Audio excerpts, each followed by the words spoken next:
Reprise de l'aide du gouvernement britannique au Rwanda, le Premier ministre du Royaume-Uni fait face depuis quelques jours à des critiques très acerbes de l'opposition de son pays. Les bonnes consciences crient au scandale. Un autre sujet à la une de l'actualité de cette fin de semaine, c'est l'arrêt de la haute cour militaire qui met le général John Numbi hors cause dans l'affaire Chebeya.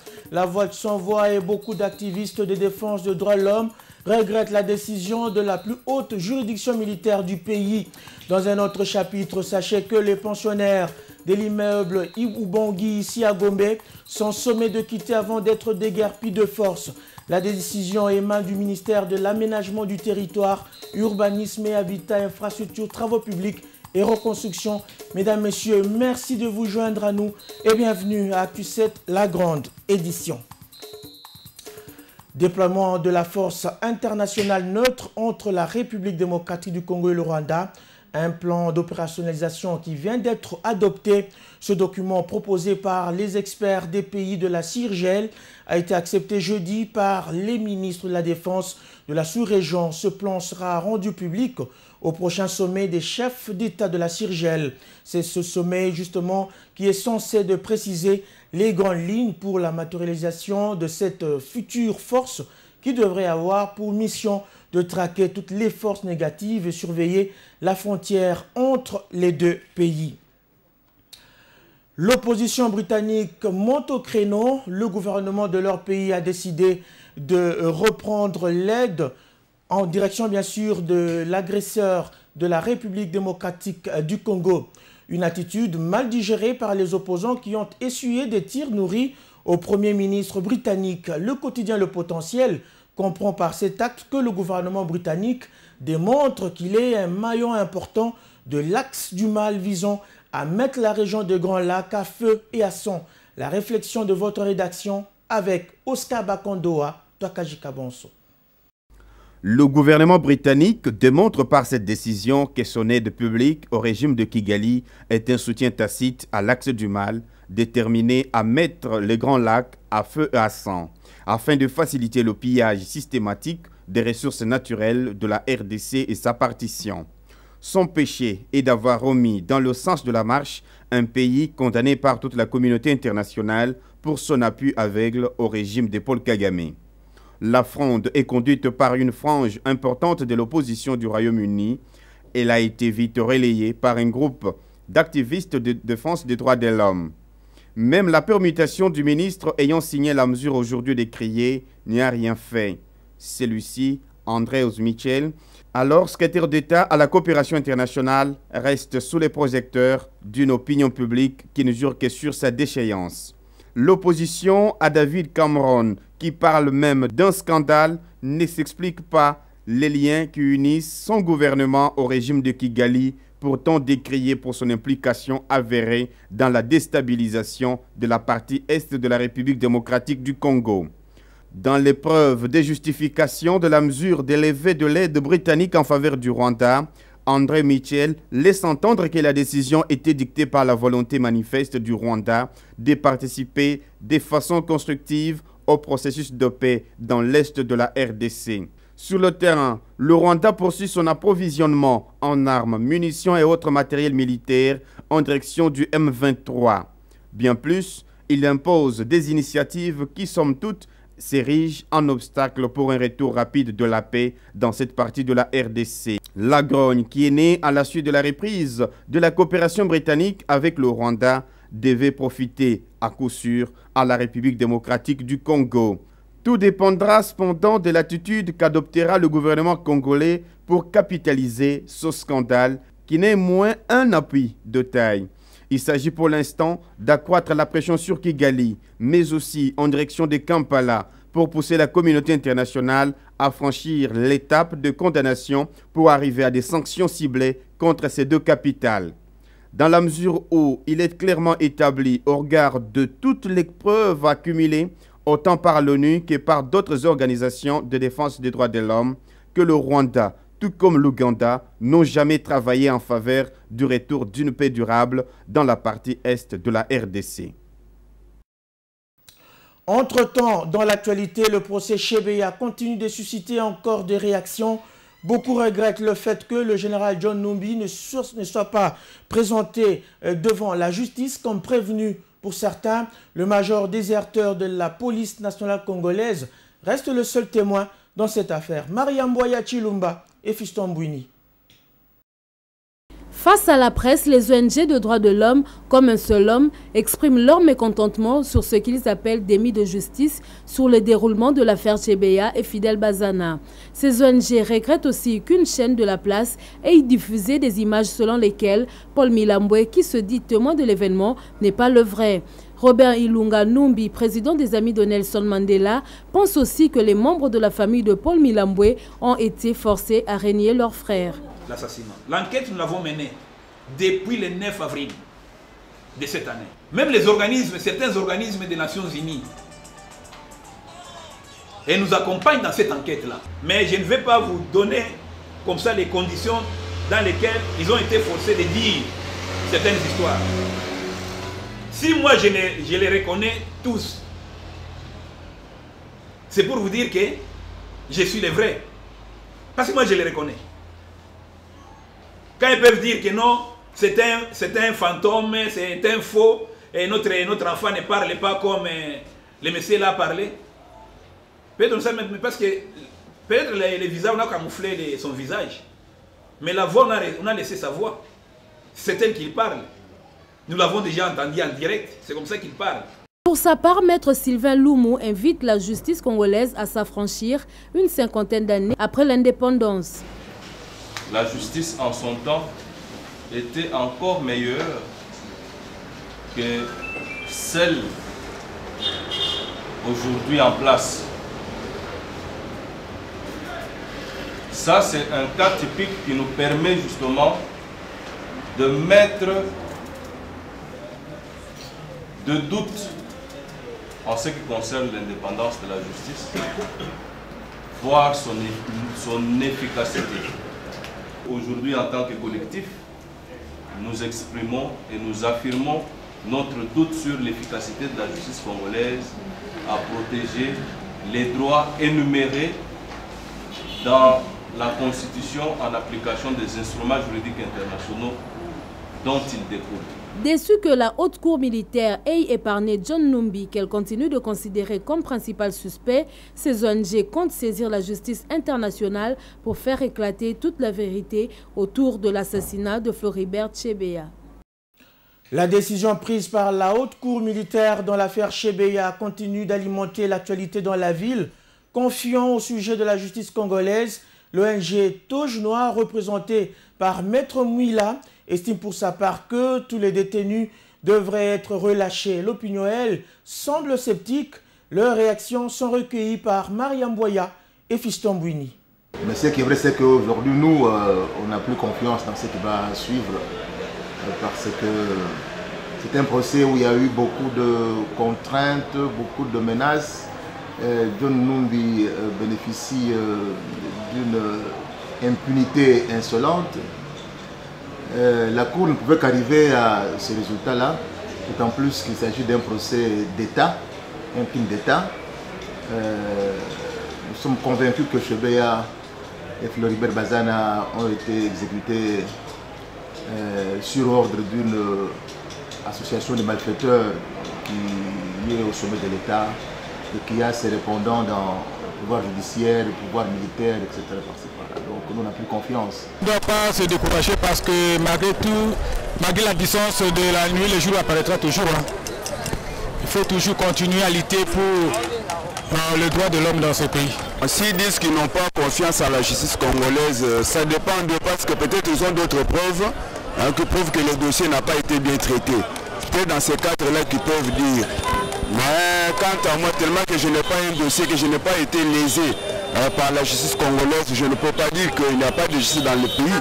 Parce qu'il y a aussi des gens qui ont eu gain de cause, juste en posant leurs problèmes au niveau de la justice congolaise. Ils ont quand même eu gain de cause. Si ces gens-là qui suivent le procès Chebeya n'ont pas eu gain de cause, c'est à eux de prouver et de montrer peut-être toutes les preuves possibles qui prouvent que peut-être le dossier n'a pas été tranché et à la fin peut-être voir qu'est-ce qu'ils peuvent dire. Mais dire généraliser toute la justice, moi je ne pense pas. Présentation publique ce vendredi au cercle de Kinshasa-Gombe au cours d'un colloque de la situation de la presse congolaise.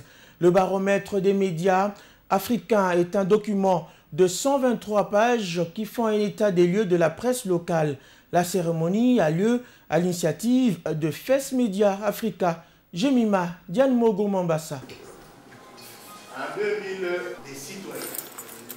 Première analyse locale du paysage médiatique en Afrique, plus particulièrement en RDC. C'est ce à quoi s'attelle le baromètre des médias en Afrique. Ce colloque, qui regroupe 123 pages, passe au scanner 4 secteurs clés des problèmes que rencontrent les médias en RDC. Il s'agit entre autres de la liberté, l'indépendance et la diversité, la régulation, enfin le professionnalisme sur terrain. Stani Koundiye, secrétaire général du syndicat professionnel de la presse, explique. Et il y a par exemple aussi du chemin à faire en ce qui concerne la loi sur l'accès à l'information publique. C'est une loi très importante qui permet aux journalistes d'avoir accès aux sources d'information des gestionnaires. 2,4 sur 5 points sont les résultats obtenus par la presse congolaise. Beaucoup reste à faire, notent les participants. Et je crois que le plus important, ce n'est pas la cote. Le plus important, c'est notre engagement à réaliser des réformes, à réaliser des progrès, à aller de l'avant, pour que nous ayons les mêmes standards que les pays qui ont commencé au même moment que nous. Pour contribuer durablement à l'amélioration de l'environnement des médias en général et de la promotion de la presse en particulier, FES Media Africa entend lutter pour atteindre cet objectif en vue d'assurer la qualité de la presse congolaise et l'amener à travailler pour le développement du pays. Je vous le disais en titre, les occupants de l'immeuble Ubangui sont sommés de déguerpir. Le ministère de l'Aménagement du Territoire, Urbanisme et Habitat, Infrastructures, Travaux Publics et Reconstruction invite les locataires à libérer sans délai cet immeuble, bien du ministère de Budget, acquis depuis 1992. La cérémonie a lieu au ministère de l'Urbanisme et Habitat, en présence de Jemima Diane Mogo Mambassa. Le ministère du Budget devrait rentrer dans ses droits. Depuis 20 ans, l'immeuble lui attribué par l'État congolais à la place royale est irrégulièrement occupé, constate le ministre en charge des infrastructures, malgré les notifications faites à ses locataires de l'immeuble Ubangui. Fini les notifications, le ministère des ITPR veut passer au déguerpissement forcé de tout ce qui fait de la résistance. Il n'y a pas question de dire qu'effectivement que nous sommes en train de faire des choses en dehors de la loi. Tel que je vous ai dit, si il y a certains parmi eux qui ont déjà retiré leur argent. Et ils sont partis sans poser de conditions. Et les autres, pourquoi ne veulent pas suivre le pas? Pour sa part, le gouvernorat de la commune de la Gombe insiste sur la décision des autorités urbaines. Toute la procédure administrative a été respectée. Tous les délais leur accordés sont déjà épuisés. Et nous demandons aux occupants de libérer calmement et librement l'endroit pour éviter les violences. Le ministre de la TU-ITPR continue à remettre de l'ordre dans son secteur. Le défi est grand, mais la détermination ne manque pas non plus pour arriver à changer les choses. Après le pèlerinage, la communauté musulmane célèbre ce jour la fête de Eid al-Adha, autrement appelée la fête du sacrifice pour la communauté islamique de Kinshasa. Cette grande commémoration a lieu ce vendredi au stade des Martyrs de la Pentecôte. Les musulmans congolais qui n'ont pas pu faire le déplacement de la Mecque se disent heureux d'immoler leurs moutons sur place au pays en signe d'obéissance à la parole du grand prophète. La cérémonie est présidée, vous allez le voir, par Cheikh Abdallah Mangala, président de la communauté musulmane du Congo. C'est une grande fête pour la communauté musulmane après le Ramadan. Les musulmans célèbrent la fête de Eid al-Adha. Malheureusement pour les musulmans congolais, ils ont été interdits d'aller au pèlerinage à la Mecque. Cheikh Abdallah explique le sens de l'événement. C'est le 5e pilier de l'islam d'abord. Et ensuite, nous faisons revivre ce que le prophète de l'islam avait copié d'abord de son grand-père Ibrahim, le père des prophètes, qui avait immolé le jour où Dieu l'avait rappelé le songe où il était en train d'égorger son fils aîné Ismaël. Donc nous disons que d'abord c'est une humilité entre les membres de la famille, le père qui est Abraham, le fils qui est Ismaïl. Par ailleurs, cette fête consiste après la célébration à immoler un mouton, une chèvre ou un bœuf pour fêter en quelque sorte la fin de l'année. Fiers de leur profession de foi, quelques musulmans expliquent leur joie. Les jours de sacrifice, donc ça c'est la fête des sacrifices. On peut immoler soit un bœuf, on peut immoler soit un mouton, soit une chèvre. Toute la communauté musulmane, en communion avec ceux qui sont à la Mecque, appelle le gouvernement congolais à mettre fin au virus Ebola qui a empêché les musulmans congolais d'aller à la rencontre de leurs frères d'autres pays à la ville de la Mecque, cœur même de l'islam. Le comité exécutif provincial du SINAMED a désormais un nouveau bureau dirigé par le docteur Itelete Potopoto. Ce comité a été investi au cours d'une cérémonie tenue ce vendredi à l'hôpital général de référence de Kinshasa par le secrétaire national Dr Mankoy, Bujumbui, Charlie Tonsi et Baby Malobo. Honneur, dignité et solidarité, voilà la devise du syndicat national des médecins du Congo. Un idéal que le tout nouveau bureau du conseil provincial de la ville de Kinshasa s'engage à en faire son cheval de bataille. Sans détour, le secrétaire national du SINAMED exhorte la nouvelle équipe qui prend ce jour ses quartiers à plus de responsabilités. Nous sommes deux médecins, tous inscrits au tableau de l'ordre de médecins.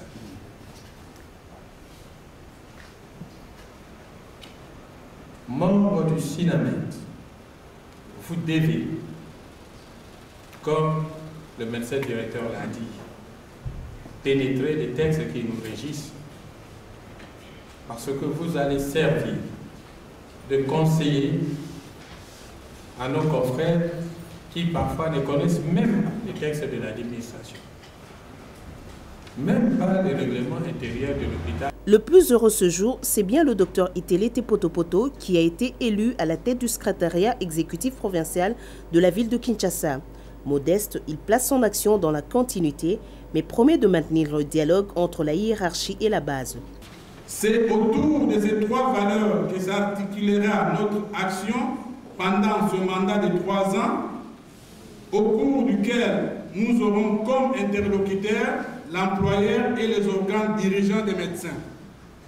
Le SINAMED, notre syndicat, traverse des moments très particuliers de son histoire, car confronté à plusieurs obstacles et difficultés inhérents à la conjoncture actuelle. Dans ce bureau siège une femme. Devant ses pairs, Dr Jeanne Diakangela Kandé promet d'être à la hauteur des attentes de ses collègues. Ce n'est pas facile de servir la communauté médicale, mais nous allons nous y mettre. Nous sommes là pour les intérêts des médecins.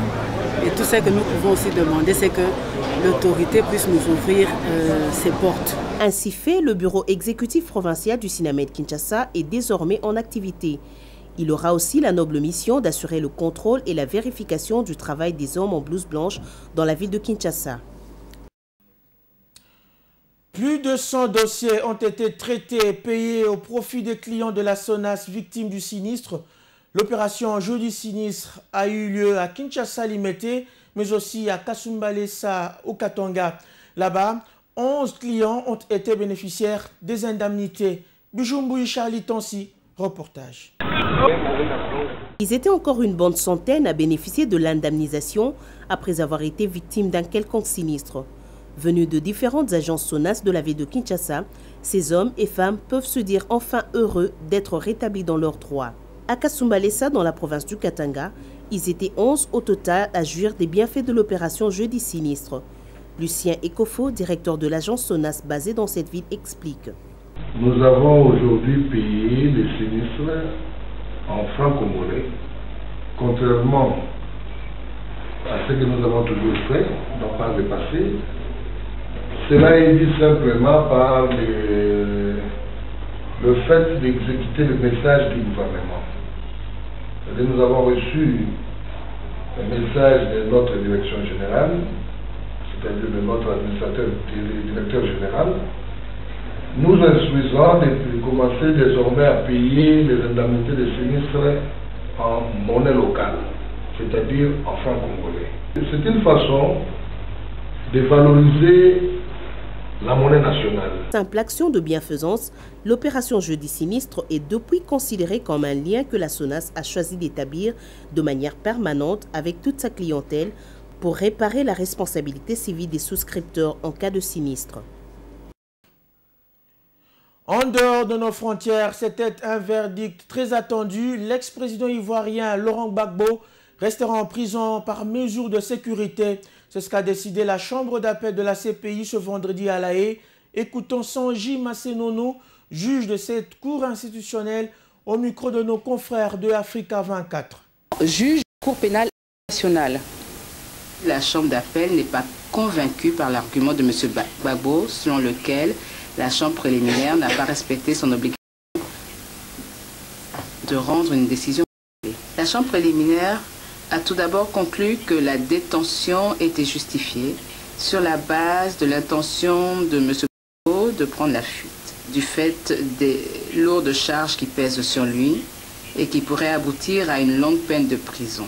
Ses motivations politiques, la disponibilité de fonds pour prendre la fuite, les contacts sur le plan international et le réseau de sympathisants.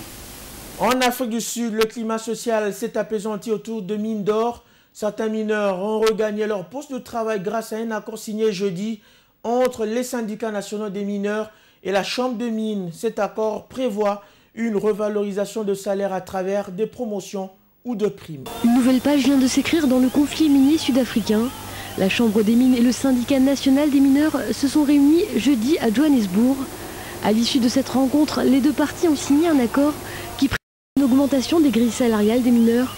Pour le porte-parole du syndicat national des mineurs, ce consensus entre patronat et syndicats le rend confiant pour la suite. Il y a une nette amélioration. Plus de la moitié des travailleurs des mines d'or ont repris le travail et le pire est passé. Si nombreux sont les mineurs à avoir retrouvé le chemin des mines, il n'en reste pas moins que le conflit ne peut se résumer à une simple question d'argent. Pour les analystes, cet accord est un bon début, mais il ne résout pas le cœur du problème qui réside avant tout dans les conditions de travail.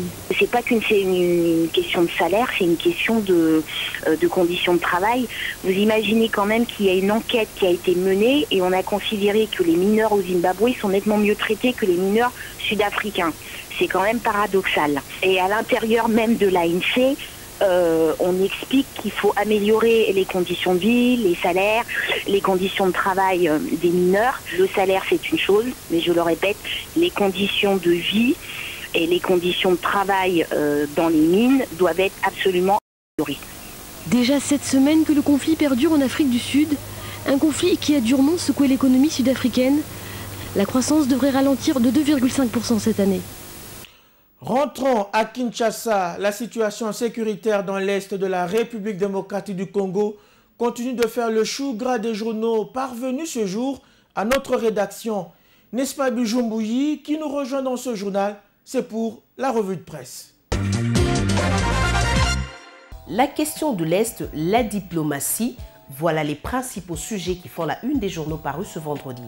En ce qui concerne la question de l'Est, les tabloïds analysent le sujet, mais sous différentes facettes. Ainsi, la référence plus évoquant l'intervention du Premier ministre Augustin Matata Ponyo sur RFI rapporte que ce dernier a élevé la voix sur l'entrée du Rwanda, pays agresseur de la RDC, au Conseil de sécurité des Nations Unies comme membre non permanent. Pour le chef de l'exécutif congolais, cette entrée n'est ni plus ni moins qu'un échec du Conseil de sécurité, une négation des principes des Nations Unies. L'Observateur, en son deuxième titre, revient sur la même information.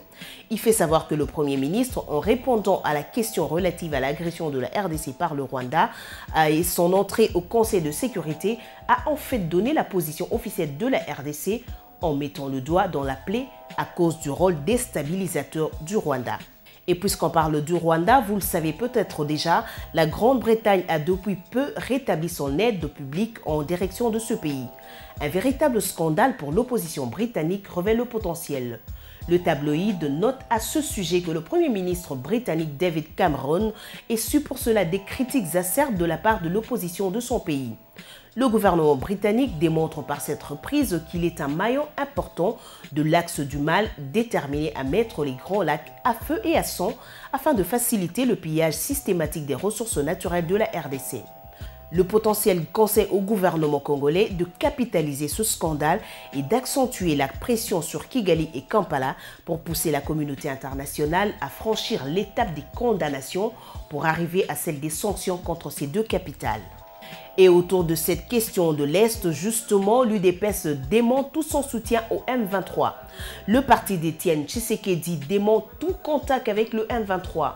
Le Phare qui livre l'information rapporte que le secrétaire général AI de cette formation politique, Bruno Mavungu, a au cours d'un point de presse animé jeudi à la permanence de ce parti à l'IMET, fait savoir que l'UDPS n'a jamais apporté et ne s'est jamais intéressé pour une quelconque dividende aux mouvements armés opérant à l'est de la RDC, particulièrement au M23. Un cinglant démenti à l'accusation portée contre elle par le pouvoir en place, conclut le Phare. L'information est relayée par la Prospérité qui ajoute que Bruno Mavungu précise que le M23, muet aujourd'hui en arc, tienne un discours exigeant le respect de la vérité des urnes. Cela ne crée pas ipso facto un quelconque lien entre l'UDPS et ce mouvement armé. Cette formation politique exige qu'on ne lui fasse pas porter un nouveau chapeau autour de ce qui se passe actuellement dans l'est de la RDC. Et pour terminer, parlons diplomatie. Le palmarès parle de deux faits majeurs qui redonnent l'espoir et apportent un bol d'air décisif à la diplomatie congolaise. Ce sont les déplacements simultanés en dehors du pays du chef de l'État et du Premier ministre. Le premier en Afrique du Sud a trouvé une oreille attentive à la cause congolaise. En effet, avec son homologue sud-africain, ils ont condamné les forces qui déstabilisent l'Est de la RDC. Le second a pu arracher la caution morale de l'Union européenne au triomphe de la cause congolaise. Le chef de l'État a relancé la contre-attaque diplomatique et le Premier ministre, quoique parti pour des considérations économiques, n'a pas moins engrangé des points diplomatiques en fonçant l'épaisseur des dividendes diplomatiques. Voilà, Rosine Martin Bouyamba, c'était là l'essentiel de la presse parue ce vendredi. Très bonne soirée, bijoux. Actu 7 est terminé, mais l'actualité continue sur www.lepotentielonline.com. Bonsoir et bon week-end aux uns et aux autres.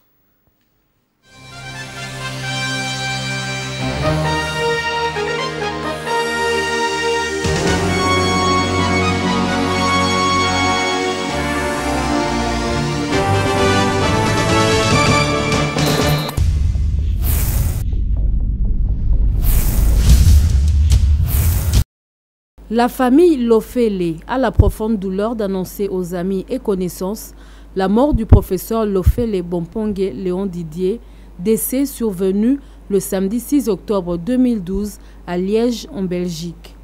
Le programme des funérailles se présente de la manière suivante. Samedi 27 octobre 2012 à 11 h, culte d'adieu et d'action de grâce à la 10e communauté des disciples au Congo sur Bypass sous-région dans la commune de Lemba.